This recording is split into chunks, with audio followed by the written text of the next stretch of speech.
the greatest of all time with lava. He just needs to prove it with one or two other decks, and we're gonna see if he can pull that off in this set. Here we go, game number 1, Coco against Dominik.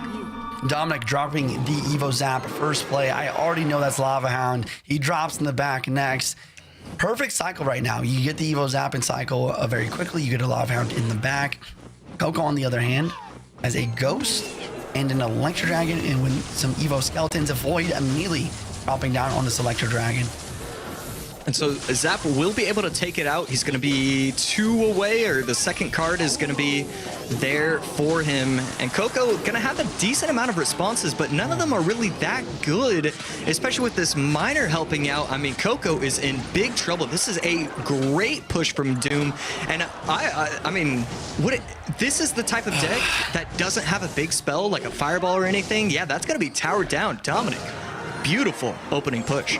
And this is why I'm just really not a big fan of Void. I talked about at the beginning of the cast, and you, instead of placing a pump or cycling to a pump and then placing the pump and then defending to get a positive trade, to get a positive elixir trade, to get that advantage, all you do is Lava the back or Giant the back, drop a Void on a 5 elixir Electro Dragon, get a positive trade, take it out, and then Coco really can't do much at all.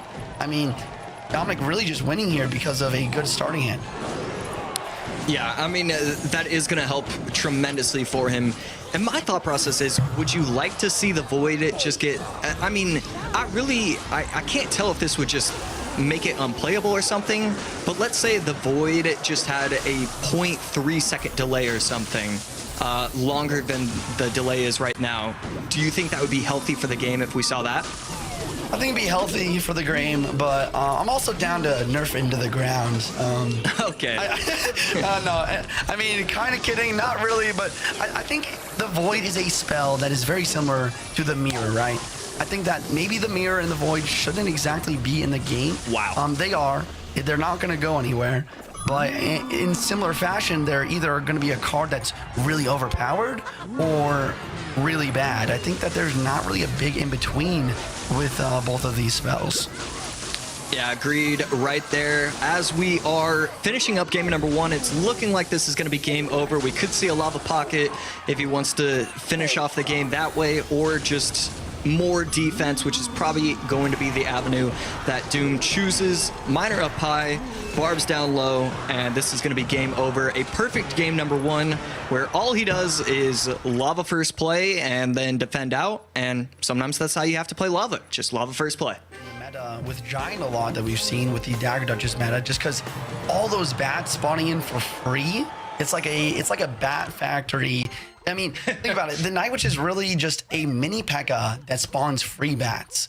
And when you have a tower troop that has a limited amount of ammunition, if you will, I mean, it plays a big factor. It gets a lot of value paired with almost any big tank. Yeah, I mean, it is insane how often I have either lost or won games because my Dagger Duchess was half filled with daggers and my opponent went Bridge Night Witch, and I just couldn't stop it because I didn't have the right spells. I didn't have something in cycle. So it really is a beautiful card at this point because just against the Dagger Duchess, it works well, for sure. Yeah, speaking of decks that work well versus Dagger Duchess, we have a Dominik here with a Giant Graveyard. A very solid pick here, going against Coco using a Miner Poison deck. Very interesting. I guess he can't use Drill, though, because he just used it last game. So I was putting Coco in a pretty difficult situation here. So the correct placement for Graveyard, we saw Dominik play the OG Graveyard placement. Do you know the correct Graveyard placement at this point, where it's like kind of 2 tiles up and 1 to the side or something like that? Yeah, so usually you want to place it like from the normal placement. You want a little bit more centralized on the tower, and usually want to place it 1 up, so that it's kind of like when you play a Miner in the back of the tower when you have a counter pushing unit, so that it kind of separates the Graveyard from the Giant to make it difficult to defend. The reason why Dominik did go for the OG graveyard placement, like you said, with one side of the graveyard directly on the tower is because Coco is most likely using poison here. And this way, if the poison does drop onto the graveyard, there is a higher chance for a skeleton to spawn directly on the tower to give value. I see. That makes sense. Okay, and right there, Dominik taking the lead right there. But Coco doing a great job on defense, almost into OT, just 25 seconds away. And this bowler is going to be able to clean up everything nicely right there. And again, Dominik just going in with the aggressive Giant at the bridge graveyard. And I mean, it's nice. If you do Giant graveyard every time like that, bats are always going to be able to clean up everything with ease. And right there, we saw it. Bats clean up the miner and get him more value on offense. This is kind of scary, but it looks like Coco's going to defend it perfectly. We need to see him pop the ability, and there we go. Beautiful ability poppage with the Archer Queen. Yeah, I feel like this is a matchup where if we saw Muhammad Light or maybe Mugi on the Coco side of things, that we might see some crazy outplays and we might see them win the game. But, you know, Coco maybe just not quite at that, you know, super SSS tier. And it's showing here. I mean, Giant Graveyard over and over and over again at the bridge, from Dominik, and it's just slowly chipping him down.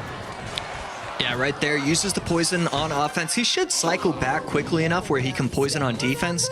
But the question is, like, you're still giving up 200, 300, 400 chip damage every single time you do that. So do you try and avoid that and just place troops? It looks like that's the way he's going to choose to go. But I mean, even just a lone snowball can allow Dominik to get 400, 500, 600 chip damage. So he's going to have to make sure he swaps his defenses pretty much every single time. And if he doesn't, Dominik is going to be able to run away with it. Here comes another spam at the bridge here with the miner. You have to make sure that Dagger Duchess is out of daggers before you go for the miner. But an arrow snowball on defense cleans everything up. We are heading into triple elixir here. Really, this is anyone's game, you know. But here comes a double Giant Graveyard at the bridge. That is a wild push. But the Eo Teslan cycle might be what he needs to be able to defend.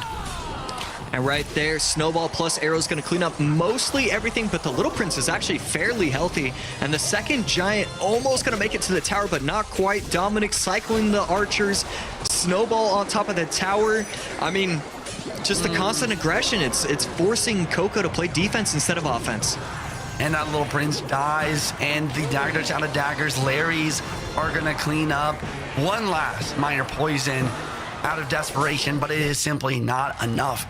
Coco, a little bit upset here, but, you know, I'm sure we will see him again. Dominik, very happy about this win.